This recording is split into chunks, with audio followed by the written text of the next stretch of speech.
All right, Angel Marie and Aunt Gleam from Tuxedo Gleam. Welcome to New Music Mondays. Thanks Thank for you. having us. Yeah, thanks for having me. Thank you so much, and congratulations on your new split EP, Davey Say. Mhm. I believe I'm saying that correctly, hopefully. Yeah. Um, how did that come about?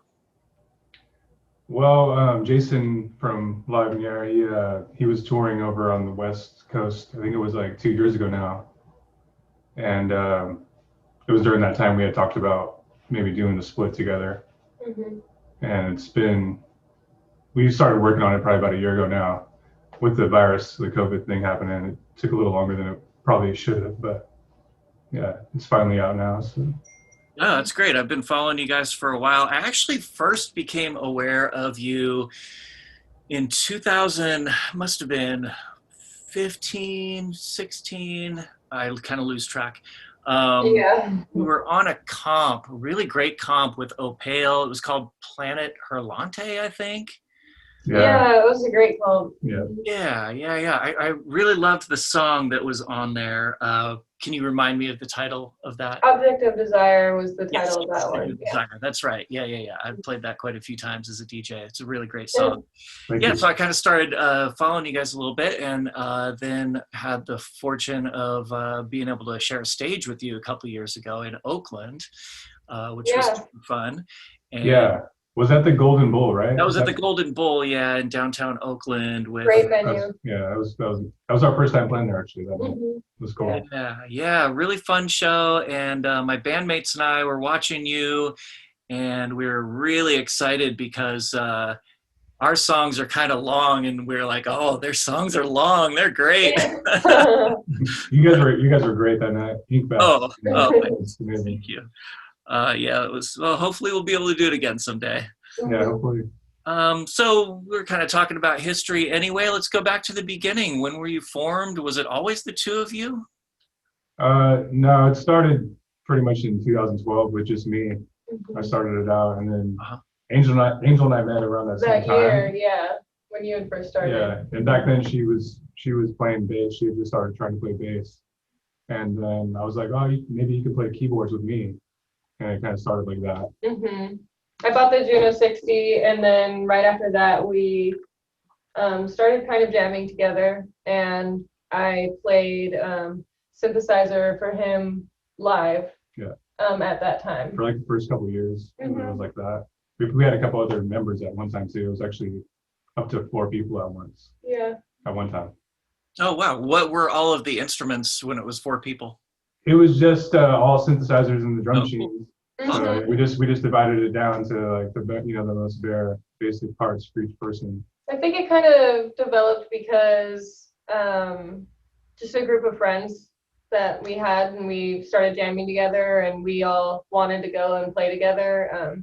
But over time, it just simplified because it's very minimal. It wasn't necessary, but we wanted to do it Yeah, together, we so just we kind of did it did. for fun. We didn't really, Yeah. we didn't need everyone. We could just Mhm. easily just program it all. So then we Right. scaled back down to two. Yeah. Yeah. And have you always been based in the Central Valley? Yeah. We live here in Modesto. Yep. Mhm. Yeah. Cool. Got family there. I like Modesto. There's been a lot of misconception though. Like a lot of times we get lumped into the Bay Area when we're playing in other cities. Yeah, just they think we're automatically- from there, but I think maybe just because majority of our shows have been in that area. Sure. But yeah, we've always been based out of Modesto. Cool. So I'm curious to hear about how the creative process works when you live with your bandmate.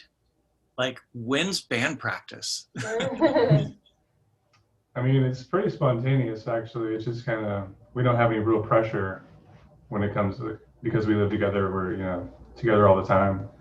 I might be in here working on something for a while, and then she'll come in and try to like add to it if she can. But it's really not. We don't have a set time or anything like that. Yeah. And that's maybe probably partially why things take longer for us to get our songs out there. But it's Yeah. just kind of the way we like to do it.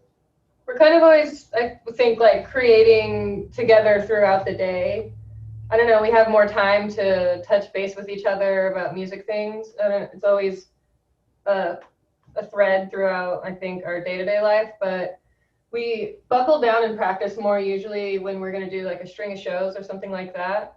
Other than that, I feel like it's more like jamming and creating and like getting together and mostly writing and things like that. Yeah. Slowly, usually. There's a lot of songs that never make it out to, a lot of just little ideas that never really see the light of day. But Yeah. Another thing that the Ink Bats have in common with Tuxedo Gleam, our last release was, I think, spring of 2017, and we're not sure when our next one's going to come out. Yeah, I think everybody we're in the has same their own. boat, yeah. I feel like everybody has their own pace, and some people are on a really tight cycle, and I think that's cool too. But we just have never really been that way. Yeah. Yeah. Well, for us, we're kind of a little bit on hold because of the pandemic. I mean, it would be foolish for us to get together and rehearse, right? Oh yeah, absolutely. You know, we I guess we have. yeah, we can try to collaborate online, but it's kind of not really our style, and we're not super tech minded, so it's been kind of a barrier for us.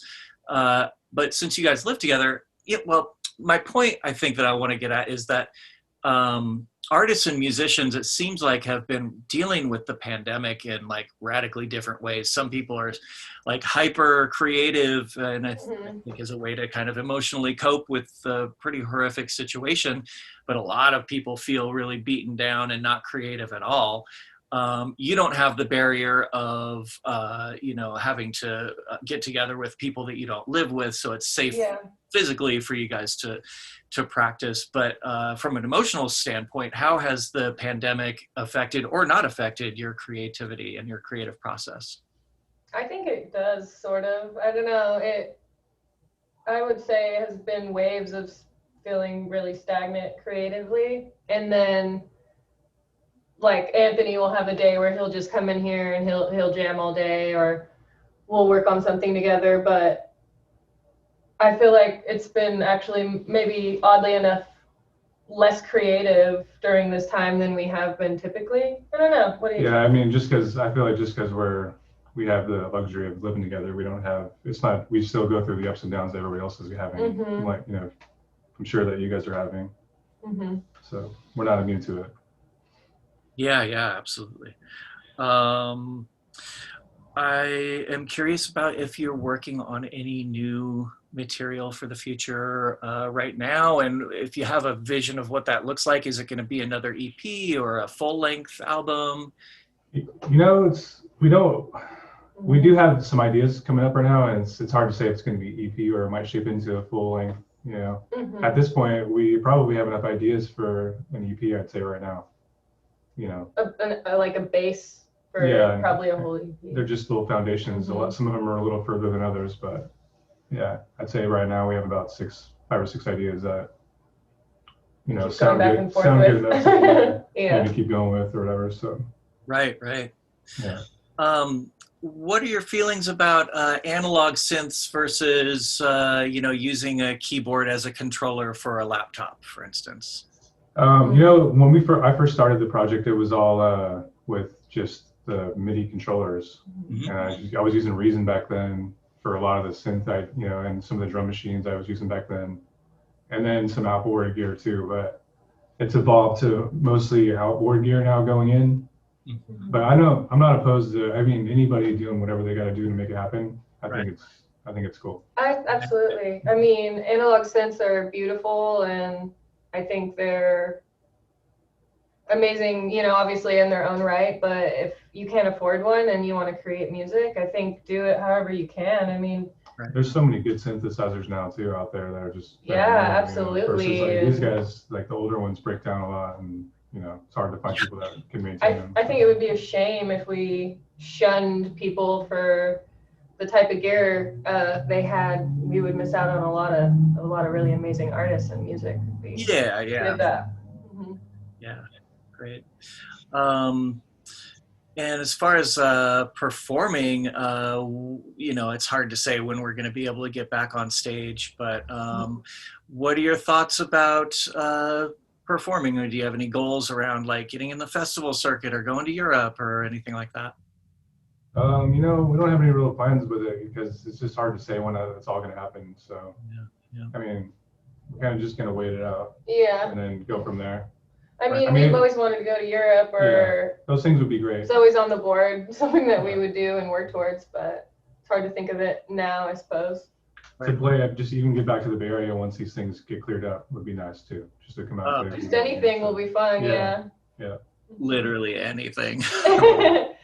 Yeah, The great. virtual thing that's happening is cool too, but it's definitely not. It's just not the same. Yeah, like I started a Twitch account just because of this virus. I didn't have them before, but I just saw a lot of fans were doing that and like playing, so I figured it'd be cool to watch. Right. And have you done any kind of quarantine performances or anything for any of the festivals that are the online festivals? Yeah, we got offered or we got asked to play this one that this lady does up in Seattle. Brittany Fuller. Yeah. Right? Yeah. What was She her? calls it Strict Tempo. Yeah, Strict Tempo. She's actually had we played with some really great acts that night, and there's been some really good artists that she's had play on this thing. I think it's every Thursday night, basically. Yeah, that was actually I think our first time playing live in like a year. Or... Yeah, it'd been a year, and then plus we'd never done the virtual thing, so it was pretty interesting to do. We probably won't be doing too many of those, but yeah, it was cool though. And you got a chance to play your new songs. Yeah, which was cool. That's great. Which cool. We also have a video too for we made during the quarantine for Distance. We just put it up on YouTube the other day. So. Yeah, congratulations on that. And I plan on playing it actually right before the interview, so our viewers have already seen that. Oh, awesome. Cool. Yeah. Cool, great. All right, well, I'm looking forward to more material from you both, and really looking forward to seeing you in person again someday. I hope it happens sooner rather than later. Yeah, you too. It was great talking to you, Davey. Yeah. All right, nice talking to you. Thanks for being on New Music Mondays. Thanks, man. Thanks. Bye. Hi, everyone. Hope you liked that video. If so, please like and subscribe to receive notifications when we upload more content. New Music Mondays is a live stream show every Monday from 7 p.m. to 9 p.m. on twitch.tv/DaveyBonesOakland. It features myself and a weekly guest DJ spinning new releases in the world of dark music, post-punk, goth, dark wave, as well as interviews with the people that make the music happen. So it's a lot of fun. Make sure to join us live. Again, that's every Monday, 7 p.m. to 9 p.m., or actually about 9:30 Pacific time. The audio will always be uploaded the next day to my Mixcloud page, mixcloud.com/DaveyBonesOakland. And thanks for watching the video on YouTube. The interviews will all be uploaded to the YouTube channel, as well as an occasional kind of behind the scenes video as well. All right. Thanks again.